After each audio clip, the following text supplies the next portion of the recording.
सर्वसामान्यांच्या हक्काचा आवाज जागर जनस्थान। साफसफाई आधी आपल्या घरापासून करायची असते असे म्हणत त्यानुसार आम्ही केवळ पोलीस अधीक्षक कार्यालय नव्हे तर जिल्ह्यातील सर्व पोलीस स्टेशनमधील पोलीस कर्मचाऱ्यांसाठी हेल्मेट सक्ती केली आहे। हेल्मेट सक्तीचा परीघ वाढविला जाईल। टप्प्याटप्प्याने जिल्हाभरात हेल्मेट सक्ती केली जाईल असे सुतोवाच धुळे जिल्हा पोलीस अधीक्षक विशाल आनंद सिंगुरी यांनी केले। पोलीस अधीक्षक कार्यालयात येणाऱ्या पोलीस कर्मचाऱ्यांसह सर्वसामान्य वाहनधारकांना देखील हेल्मेट सक्ती करण्यात आल्याची माहिती पोलीस अधीक्षक विशाल आनंद सिंगुरी यांनी दिली आहे। प्रत्येक कामाची सुरुवात स्वतःच्या घरापासून करायची असते, त्यामुळे हेल्मेट सक्तीची सुरुवात आम्ही पोलीस अधीक्षक ऑफिस पासून केली आहे। आता जिल्हाभरातील सर्व पोलीस ठाण्यांमध्ये येणाऱ्या पोलीस कर्मचाऱ्यांना तसेच तक्रारींसह इतर कामांसाठी दुचाकी वाहनांवर येणाऱ्या जनतेला देखील हेल्मेट सक्ती असेल। हेल्मेट शिवाय पोलीस ठाण्यात पाय ठेवला तर दंडात्मक कारवाईला सामोरे जावे लागेल। लवकरच जिल्हाभरात सर्वसामान्य वाहनधारकांसाठी देखील हेल्मेट सक्ती करण्यात येईल असे प्रतिक्रिया त्यांनी यावेळी व्यक्त केली आहे। जागर जनस्थानसाठी प्रतिनिधी रूपक बिरारी, धुळे। नमस्कार।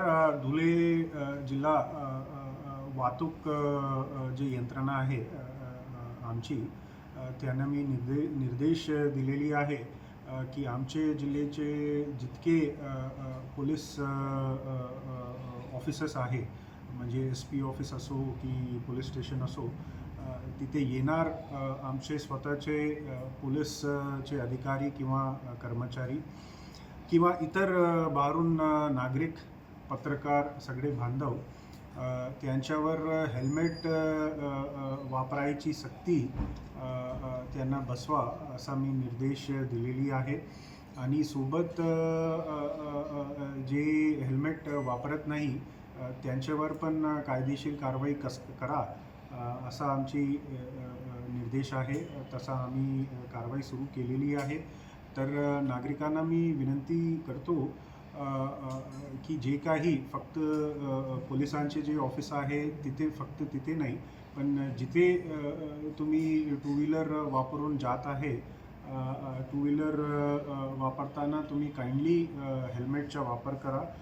दिस इज म्हणजे हे फक्त तुमच्या सुरक्षिता दृष्टिकोनातून आहे।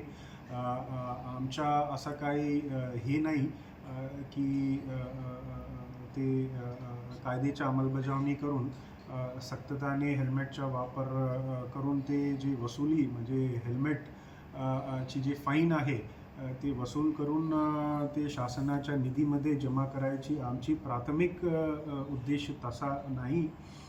पण काय आहे की नागरिकांना त्यांच्या स्वतःची सुरक्षिता जे अत्यंत महत्त्वपूर्ण आहे आणि जे फेटल ॲक्सिडेंट रोडवर टू व्हीलरवर होत आहे ते ॲक्सिडेंटचं प्रमाण कमी करण्याचा जे उद्देश आहे आमचे वरिष्ठ ऑफिसर्सचा, त्यांच्या ते उद्देश बघून आम्ही हे प्रक्रिया जी आहे सुरू केलेली आहे। तर धुळे जिल्ह्यातल्या सगळे नागरिकांना मी पुन्हा एकदा विनंती करतो की काइंडली तुम्ही ज्यावेळी टू व्हीलरचा वापर करतो त्यावेळी काइंडली तुम्ही हेल्मेटचा वापर करा। थँक्यू।